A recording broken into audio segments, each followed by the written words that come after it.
Well, Celeste, would you be so kind and introduce yourself a little bit to our audience, and then tell us a little bit about your credentials?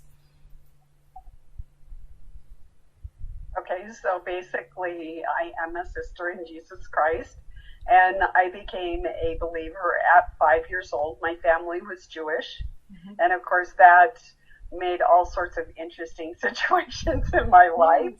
And the Lord has uniquely positioned me and all the various experiences that I've had throughout my life to converge for this period of time, and of what I'm sharing, and what His will for my life is. And I join lots of other bold and beautiful women that have stepped out from their homes and gone to the front lines. So I'm honored to be included in those wonderful women of faith. So my credentials are, so I started out in medicine and pediatrics, and I had a daughter with a lot of birth defects. So I went to dentistry just so I wasn't doing the same old thing all the time, because that can get pretty intense. She had life-threatening, like she's one of the first babies to survive open heart surgery. And then I went to environmental medicine and was introduced and mentored by Dr. Philip Branheim on natural solutions instead of the pharmaceutical industry. And from there, I took this wild and crazy step at the urging of the Lord. He said to do this.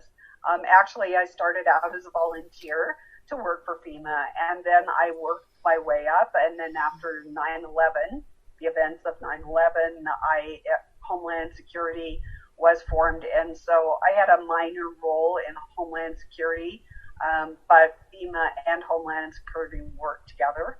So my specialty was plans, but you kind of do a little bit of everything. It's kind of like being a mother. You do everything, you know, you wear many different hats. So I've done everything from exercises to incident command.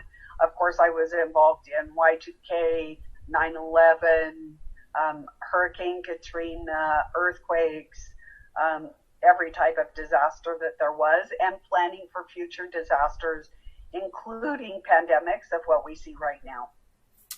Okay.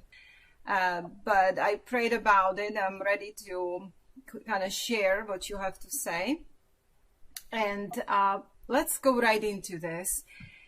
You know, as the almost whole planet is on a lockdown right now, and some people think that we're going to go still back to normal. The country's going to reopen, as President Trump keeps promising every day, and people listen to it. They listen to a lot of pastors who are telling them that good things are about to happen. But then there is this other part, you know, of the other side of the people that are saying, no, the New World Order took over completely, and we are not going back to normal. So my question is to you, will we ever go back to normal as we were in December 2019 or January 2020? No, we'll never go back to normal.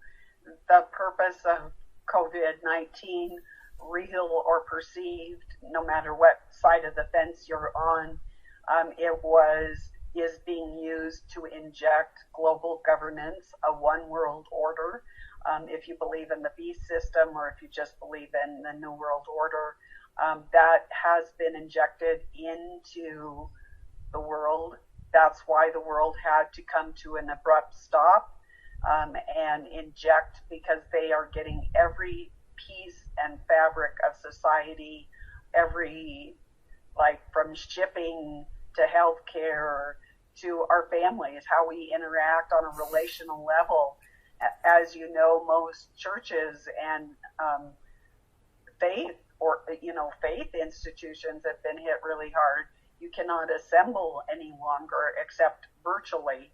So we are using, the sad thing is, we are using the very mechanism that is controlling us to a greater degree every day to even have some semblance of meeting together like you and I are having this conversation right now.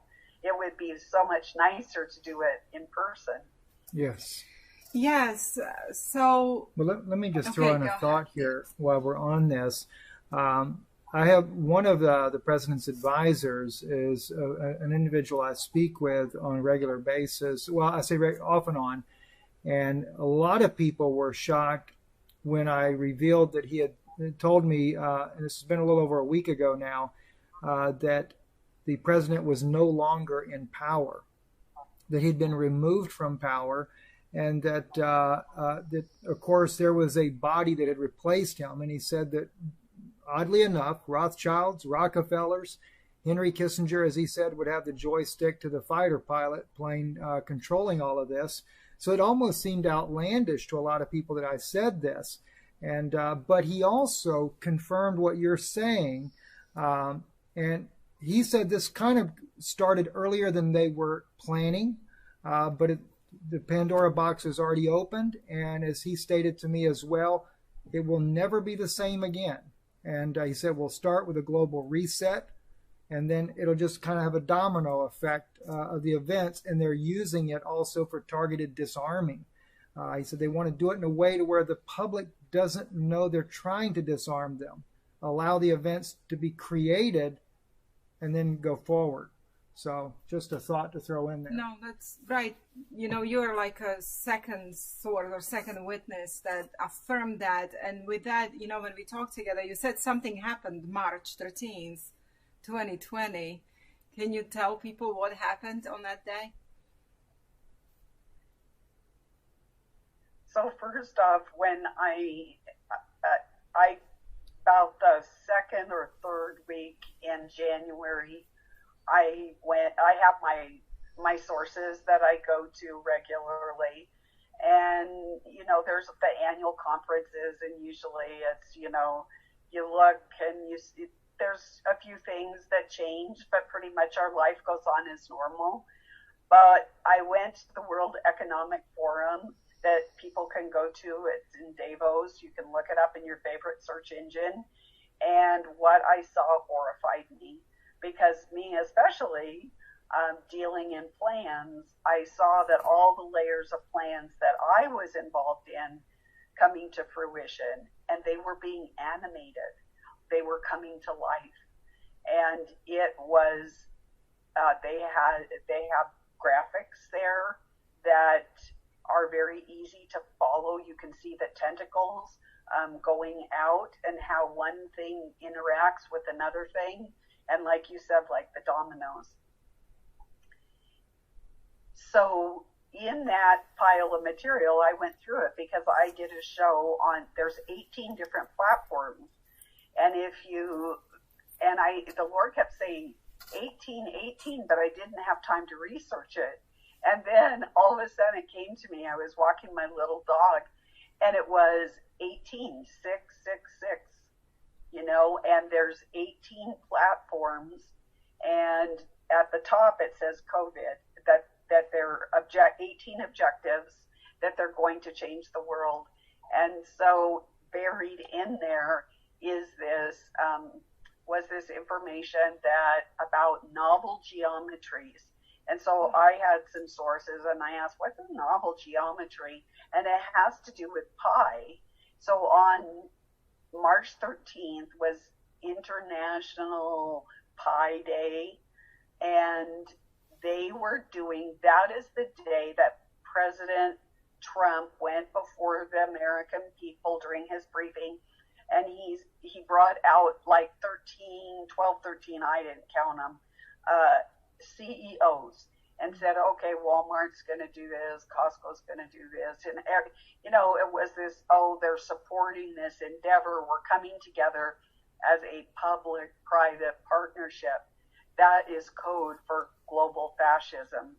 And so basically he was almost bowing, not to the degree that Obama did. Now, previous to that, both President Trump, Vice President Pence, the World Health Organization lady, and Dr. Fauci all use the words for the health, safety, and I can't remember if it's welfare or well-being. that is a code. And basically it is called an emergency clause. People that know about this code are politicians, lobbyists, government officials, and the military.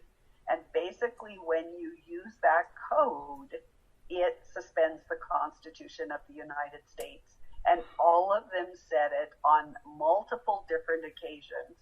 And then when I exposed that this is what they had done, they changed their operation.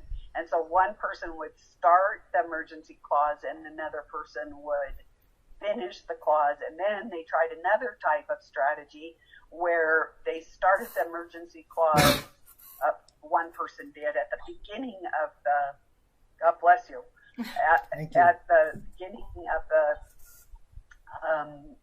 speech, and then finished it at the end. But you need to understand that we are now in a new world order. That's one. And so they are using like the Roman phalanx, like the Roman soldiers, where they're intertwined and they're operating as one.